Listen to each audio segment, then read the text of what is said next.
Hello and welcome to the December episode of the Living Legacy series from Of the I Sing American Heritage Through Song.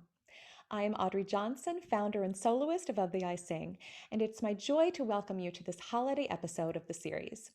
I'd love to know where everyone is watching from, so please do chime in through the comment section.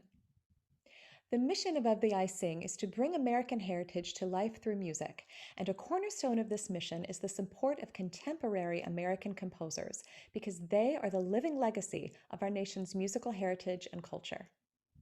I especially love featuring their settings of American poetry, because this brings our national treasury of literature to the forefront as well.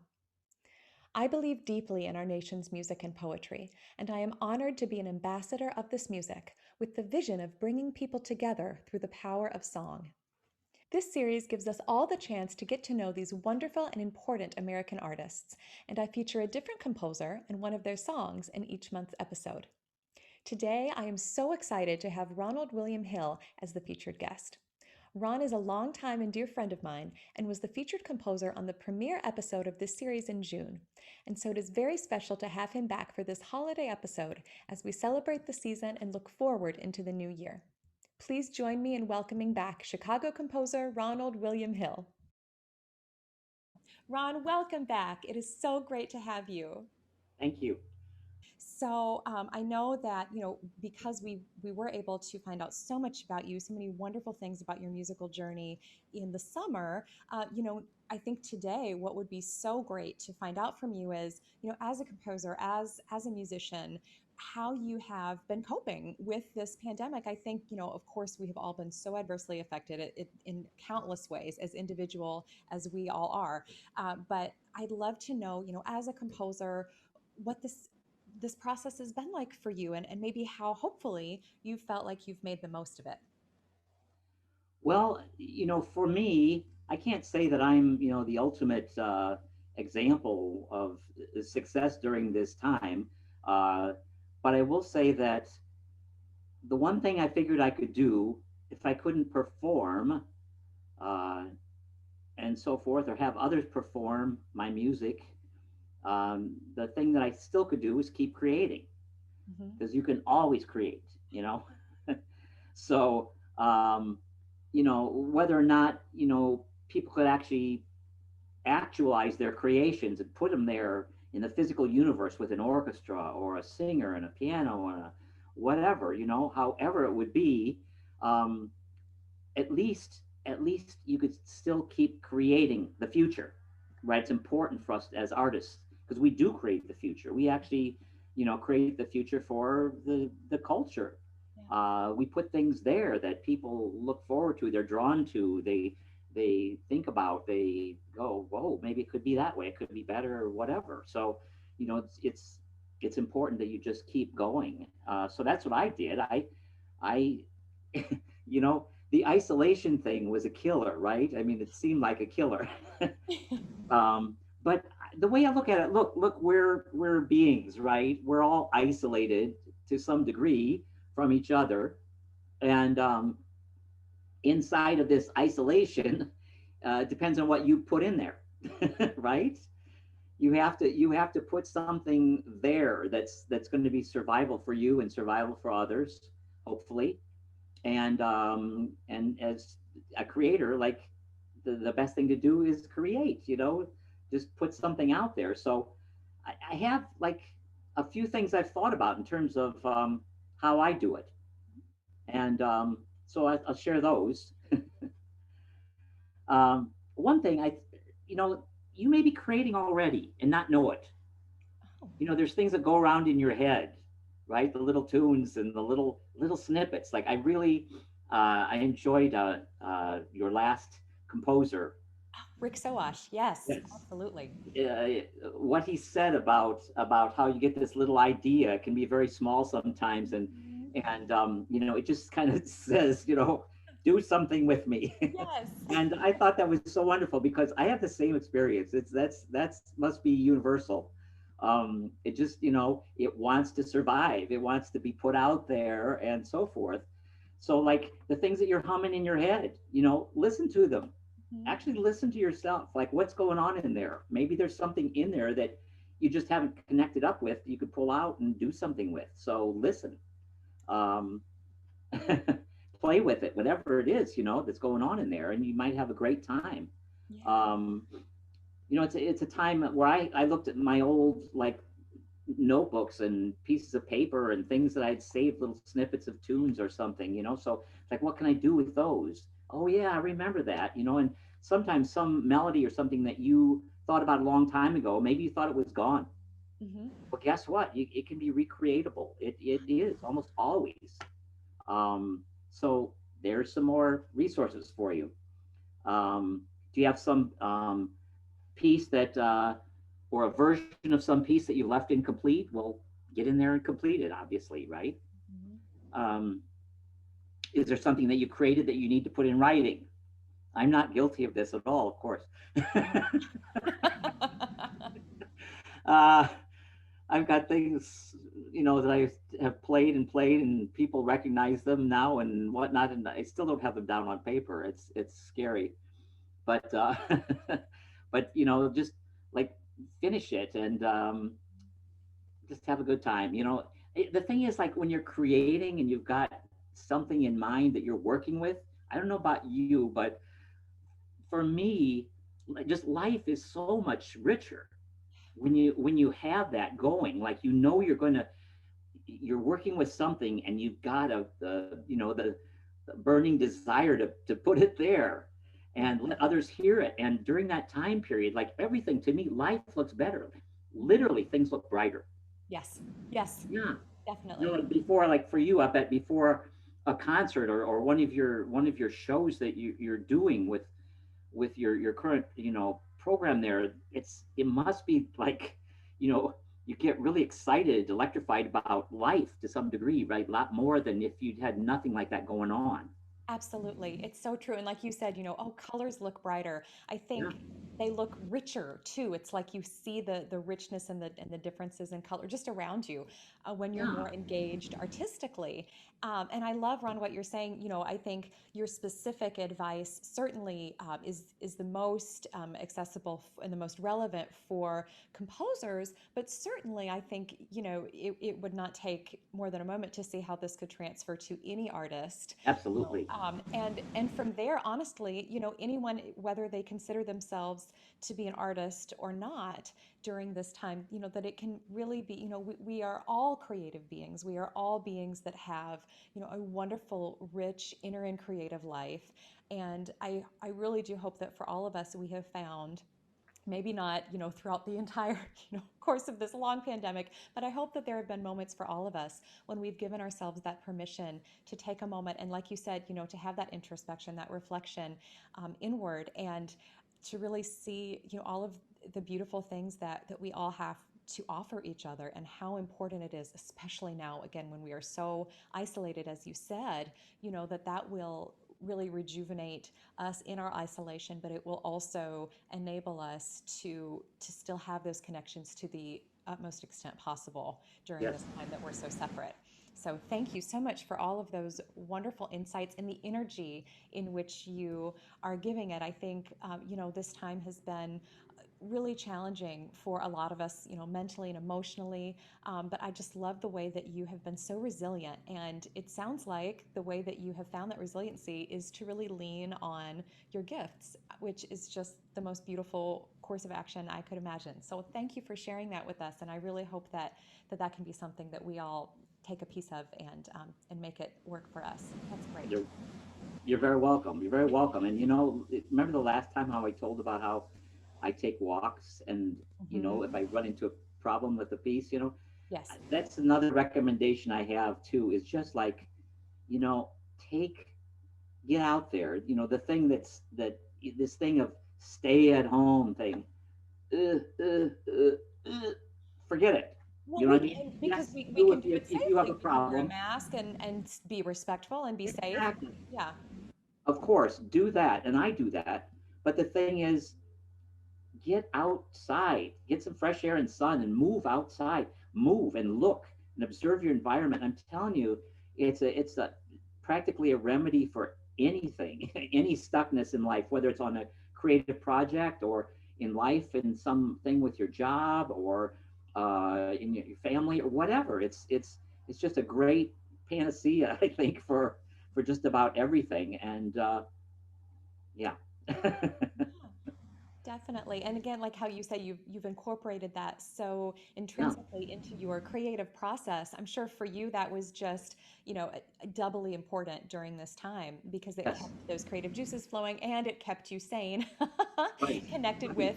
with your world, with your environment. So that is beautiful. Thank you so much.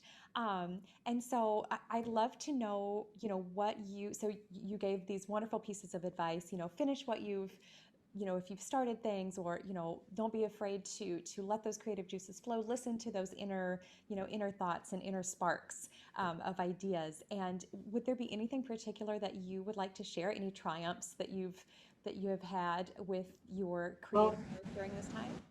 well, actually, yes. There was, you know, I have written these 8 pieces of music that you've premiered some of them and shared them all over the place, all over the world.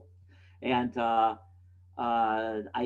wrote a ninth piece in the same vein by the same with the same poet, Mhm. August Derleth. And I did a piece that I found this poem in the same set of these poems. It was just so, oh my gosh, it just, to me, it was just a special, maybe the best poem of all of them. And I was interested in writing a piece, of music to that poem. And but it was rough for me because I go, this poem is so good that my music has to be that good. Yep. Otherwise, I can't. I don't feel it would be an adequate representation. Mm, So I really had to play my A game, sure. and I had this. The poem was very much about.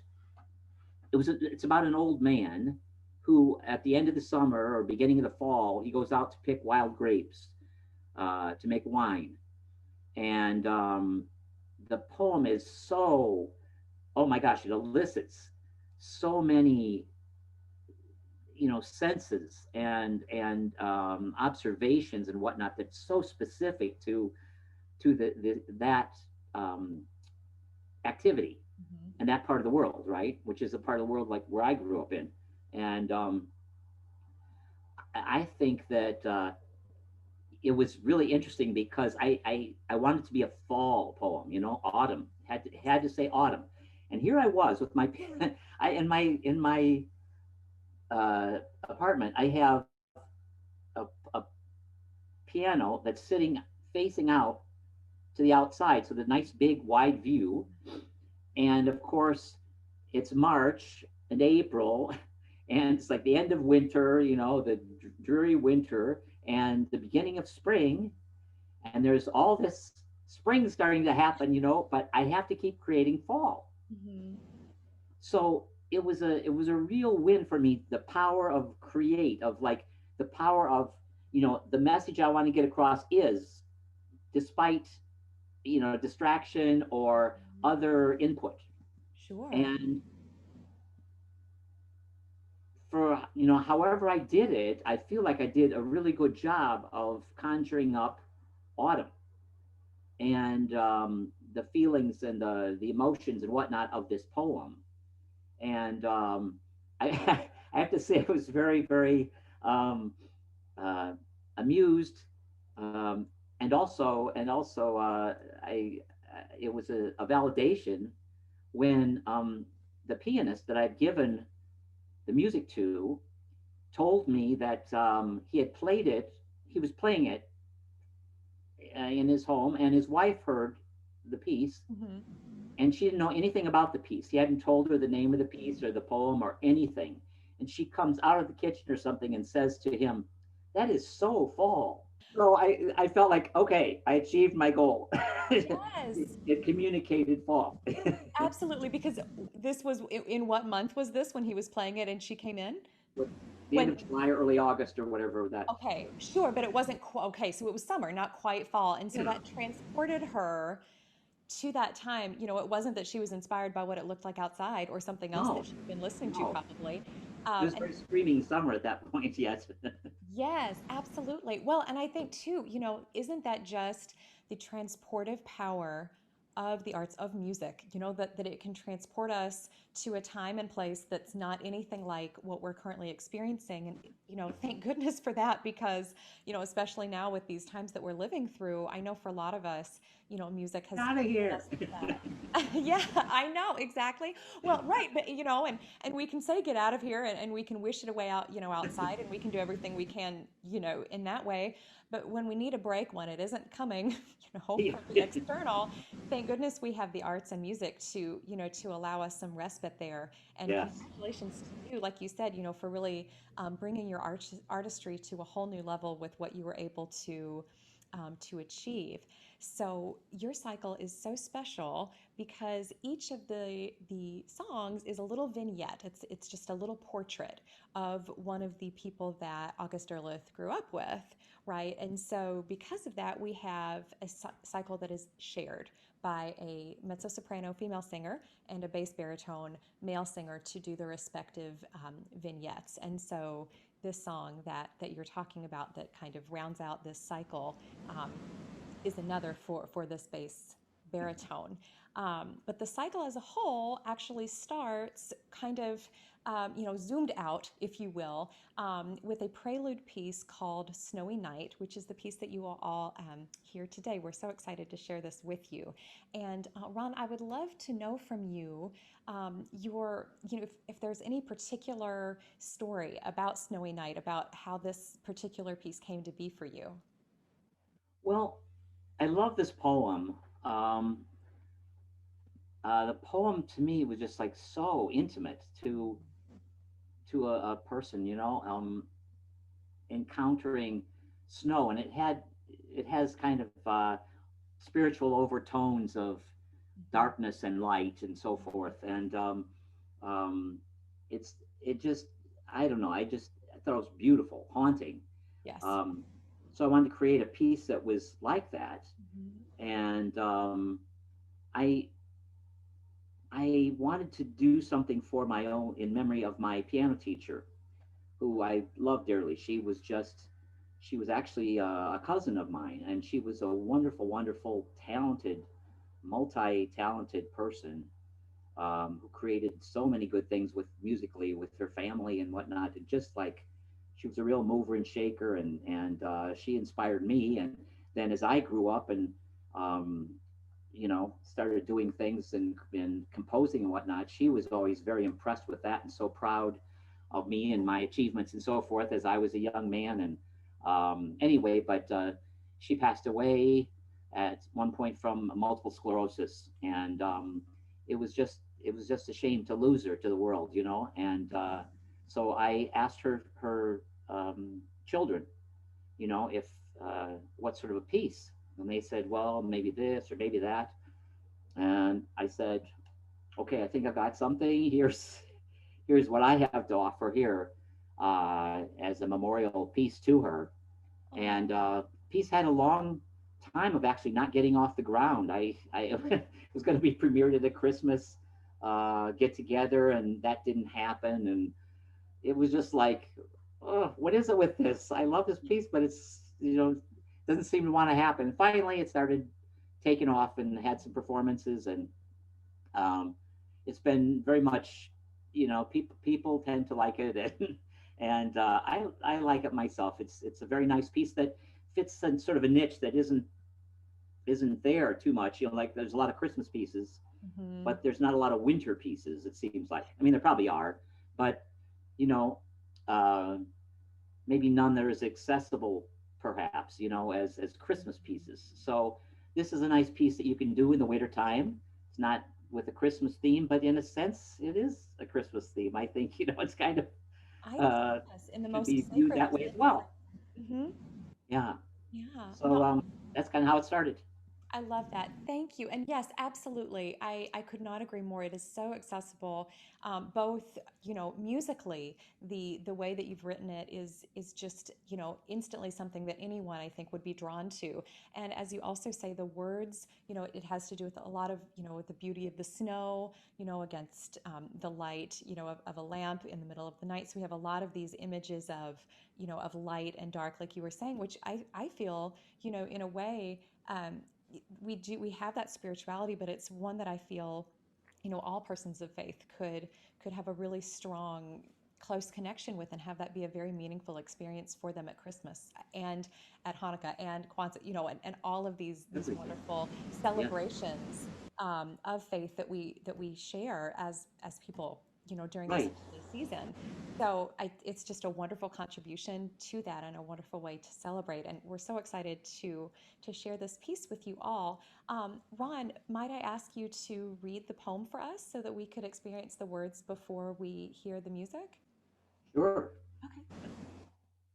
Snowy night. Hushes in the stubbled corn.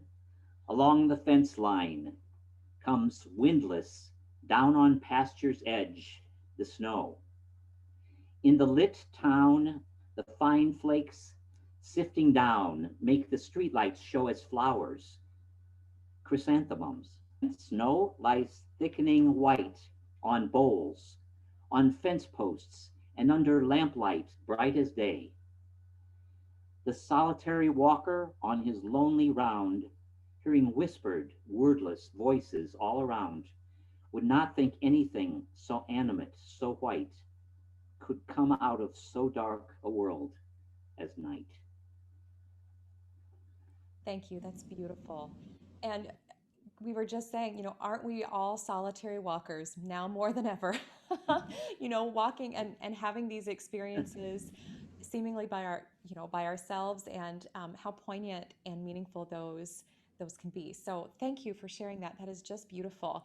And so for you guys today, we have a little special treat. So I will be presenting this piece as the original version intended for voice and piano with our fine composer Ron Hill at the piano for this. But we'd also love to share with you a little snippet of this piece in orchestral rehearsal, actually.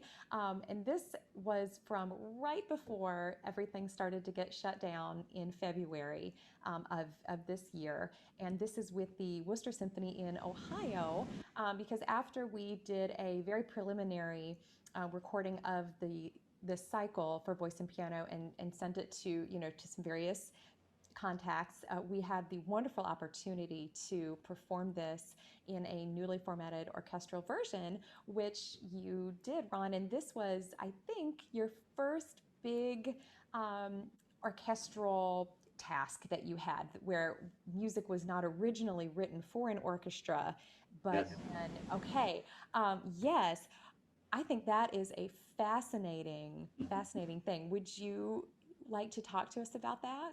Yes. Okay. Yeah. It was for me it was uncharted territory. I had earlier written a piece for strings. So I at least had a successful string piece. So like I knew I could do that. Yeah. Um, but in terms of all the rest of the orchestra, all the other sections and percussion and everything, it was a daunting task. When I was asked to do this by my friend Jeff Lindbergh out at Worcester, College of Worcester in Ohio, um, at first I was like, oh my gosh, I don't think I can do it. And then I took a look at it and I went, no, wait a minute, who gets asked to do something like this and then have an orchestra perform it?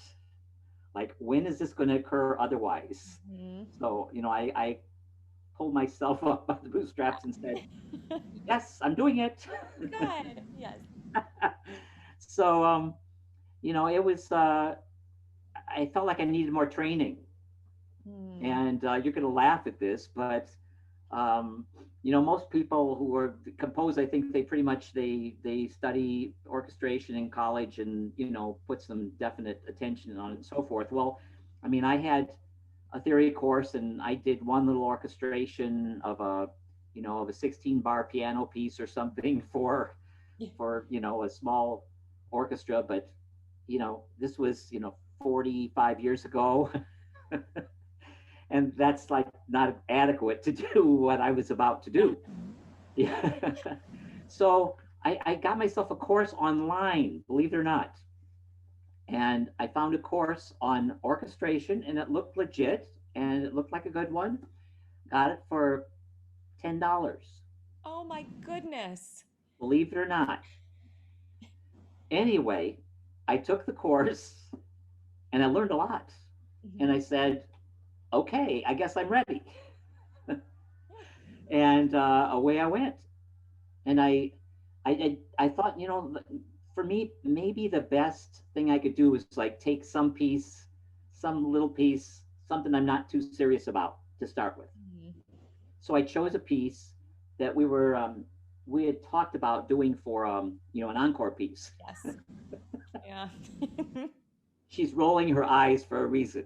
I am so sorry. Like, what's wrong with this song? What's wrong with this song is that unfortunately the text is such that we are not allowed to use it at this time, Yeah, even though it's a fabulous song. So there's a little yeah. bit of frustration there with the red tape. But but you did a marvelous job orchestrating it. So Yeah, thank you. Anyway, it was a fun way to start because I didn't have to get serious about it that the product may or may not happen or whatever, but it was an experiment. So mhm. I got to get through like writing for woodwinds that sounded like a hurdy-gurdy, and it's like, oh boy, that's not, how do I undo that? And it allowed me to kind of experiment with things a bit. Mhm. um, and it's the sandbox, Yeah. where you can just try things out. Mhm. And but even in that project, it's funny. You get involved and you start connecting up with it, right? And then there's like this magic that occurs. It seems like where um, all of a sudden there's something in there I wanted to write. I had to write that wasn't in the original piece. And why did I have to do that? It was just sort of an interesting phenomenon Oh. that orchestrally, when you start to think orchestrally, there might be something else that's needed to balance out something else. Mhm. It becomes, I don't know, it goes into 3D, where before you had something that was rather flat or monotone or something, and not really, but now you're in orchestral land, and it's Mhm. just got all this depth and potential. It's very, very interesting. But it becomes a new piece then. It Yeah. becomes a new piece in its own right. You can't think of it as, oh, this is the orchestral version of blah. Well, that may be true, but it's a new piece. And if you don't create it as a new piece, I'll tell you a little bit more about that later. Anyway, as I started to go into the full 8 pieces that were going to be performed, it's very funny because I started to feel like I was an architect, Oh, cool. like a creative architect. And it's very funny because when I was about, I don't know, seventh or eighth grade, I was convinced that's what I wanted to be or do in life. I wanted to be Wow, an architect. really? Yeah, Wow, that's cool. yeah. So I realized, like, I'm when you're doing an orchestra, it's like you become a musical architect. And like if you do a piece for piano and voice, I feel like I'm doing interior decorating. Yeah. Like I, I'm dressing up the piece, and everything has to fit and match and feel good when you're done and whatever. But when you're dealing with orchestra, it's like architecture. You have to have a foundation and balance and things that it's hard to describe, but it's a bit like that. Like it'll collapse on itself Yeah. if you don't do it right. And so it's a very interesting uh, proposition, this orchestration thing. Mhm. Um, so what I decided to do for the rest of the 8 pieces was to each part I listened to it in my mind and see if there were any parts that suggested one instrument or another. And if something came through really loud and clear, I would circle it. I would write a little notation Mhm. and circle it and go, yeah, that's a good thing. I Yeah. guess that would work. And now that became kind of a datum that I could use and feel like, okay, we're into the motion of putting it into orchestral form. Hmm. Like this counter melody here would go great in the oboe, and this, these down trailing chords and things that would sound great with the horns. And after a while, things started to make sense. But that would get you excited. Those are the things that would get you excited to continue on, because it's not all fun and games. Well, it can be, but it's a game for sure. um, but it's not all fun necessarily while you're at every moment while you're doing it. But it's those moments that make it fun, that you feel like, parts of the puzzle, like when you're those puzzles that you have and that you get for Christmas and you throw out on the table, and it's like, oh, there's three pieces with that color yellow in it, oh my gosh, they fit together. Yeah. So anyway, so like once started with a piece, I would definitely enter the vocal line. That was the only thing that would be done basically with each piece. So I'd enter the vocal line. I'm doing using a music notation program, not one of the major ones. I guess maybe it's a major one now, um, but it's one that I feel familiar with. But I Mhm. had to still learn a lot of things, and I'm still learning a lot of things that would have helped had I known them then. Um, but I kept in a basic discipline. I actually made myself pretty much for each piece start at the beginning and go through to the end, not skip to something over here or whatever. I might have had those ideas, but I didn't enter them at that time. I Mhm. made myself do it to complete each cycle, right? Each part of the piece. Otherwise, it'd be so easy to get, you know, to flee from what Yeah. you don't want to confront. Yes. So true. Yeah. Yeah. And for some reason, I was able to do that. Sometimes in life, I wish I used that as much, but definitely in composing there, I that's what I applied, and it really really worked because I did get the pieces done on time, even though it was a screaming um, race to the end. So that's how I did it. And then it's like if I wanted an escape route, with the music programs you have these days, Mozart didn't have this, but he could hear it in his head anyway, no problem. I don't think he had any problem doing that. But now you can listen to it. The program allows you to hear what you've already done, Right. so you get a pretty good idea. It's not always that accurate, but you get a pretty good idea. But one thing I learned is kind of a law for me. It became a law, and what it is when you're arranging a piece for uh, a piano piece that includes piano. Like these were all piano and voice. Mhm. And this might apply to other instruments too that other people use. But if you're arranging a piano piece for orchestra, you only go wrong if you think like a piano. Aha. And when Okay. writing for orchestra, you must think like an orchestra. Yes. And I'm telling you, every time this came to me after a few incidents on the way, where I just couldn't figure something out. I would kind of hang in it and stick in it. And it wasn't until like after a walk Yep. that, I would hear this in my mind. And then what I'm hearing in my mind for orchestra is different than the piano. Mhm. And if it's going to take something different, be the orchestra, think like the orchestra, because if you think like a piano, it's the wrong tools. Mhm. With piano, you got this many notes, and you've got three pedals down there, and you've got um, that's what you have, and you Mhm. have the acoustics and the things of that piano.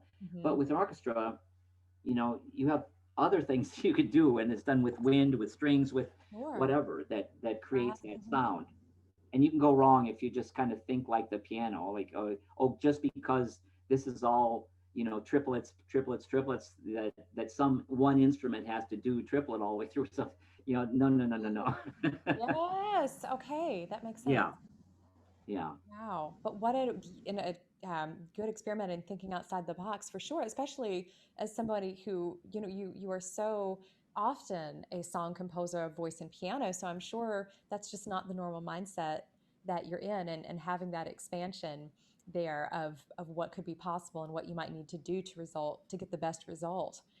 Good for you Yeah. for really, figuring that out, and embracing this process and allowing yourself, to grow. And I think that is really wonderful. And things are in the works, hopefully, for us to have a really great recording of this cycle in its orchestral form in the not too distant future. So we Yeah. will definitely be sharing the updates there with all of you, because I think once you hear these pieces that just of Ron's writing, you will want to hear more for sure. So Ron, Thank you. thank you so much for sharing so much insight on this. And what I'd love to do now for all of you is, so what we'll show now is a clip. This was actually during the dress rehearsal, so it's a little behind the scenes, for you guys, of the orchestral rehearsal for this piece, Snowy Night. It won't be the whole thing, but just a little clip, just to give you kind of a little taste there, and then we will also hear the full song for voice and piano of Snowy Night. So we'd love to share that with you now.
Thank you so much, Ron, for letting me share these pieces. You know that singing your music is such a special experience for me every time I get the chance. So thank you so much for being here today and for allowing us to share your music with everyone. It's so special, especially during this time of Christmas this year when we cannot get out and experience live performing. So it's wonderful that we can, in our small ways, that we can find ways to stay connected. So thank you so much. And if you have any further words, as we look towards 2021, it appears potentially that we have a vaccine on the horizon. We may be able to, once again, we hope, resume more in-person contact, which would involve live performances. But at the same time, we have cases rising. So it just seems like a very uncertain time. If there's any other, words that you would like to share with all of us, kind of as we head into this time, we would love to hear from you. Well, I would say, first of all, thank you, Audrey, very much for allowing me to share my thoughts and whatnot once again Of on your course, series here. I'm so honored to be able to do that. my honor. Um, I Absolutely. would say I would say, keep creating the future. That's what I would say. Uh, don't worry about the present so much as like the future, where things, because this is a temporary state, this whole world affair of virus, etc. Hmm. And you know you're going to be in the future, whether you like it or not. So Yeah. keep thinking future, put yourself in the future, put your creations, you know think of how you can, who you're going to contact, or who the people you need to contact now are. Even though they're not performing yet, I'm sure those people are thinking about performing in the future, and you want to be part of their create, right? Part of their production and so forth. Get on their lineups, get on their agendas, performers and composers, etc. Yes. um, get things going, and the rewards are so great. The like hearing Audrey and Bill Powers sing and perform in Jeff's orchestra. um, we're just, I can't tell you what it did to me. It was just the most mind-blowing Oh, thing in my life. Wonderful, wonderful experience. It's well worth it. So don't let the current scene get you down. Put the future there, and you know have yourself a good holiday in whatever way that you can. And I hope there's still some good art in it, art and music. Okay. absolutely. Ron, thank you. That was just absolutely beautiful. And you know that that experience of performing your music in its orchestral form, that premiere was just a dream come true. So it is I who thank you for that. And your advice is so beautiful. Again, not only for performers, but I think for anyone, think towards the future. What passions do you have that you feel are on hold right now? Well, how can we think outside the box, and what steps can we take now to ensure that when these bans are lifted, when things go back to life as we knew it once before, that we will be all the more ready to, like you said, hit the ground running and to make absolutely the most of it. So I think creating the future, what a beautiful sentiment and a beautiful message for us all to carry into this new year. So thank you so much for that. Very And welcome. thank you. Oh, absolutely. And my friend, this will not be the last time. We will certainly have you on again because there's so much more beautiful music where that came from my dear friend Ron. And to all of you watching, thank you so very much for being here. This has been the Living Legacy series, and we sure hope you enjoyed it.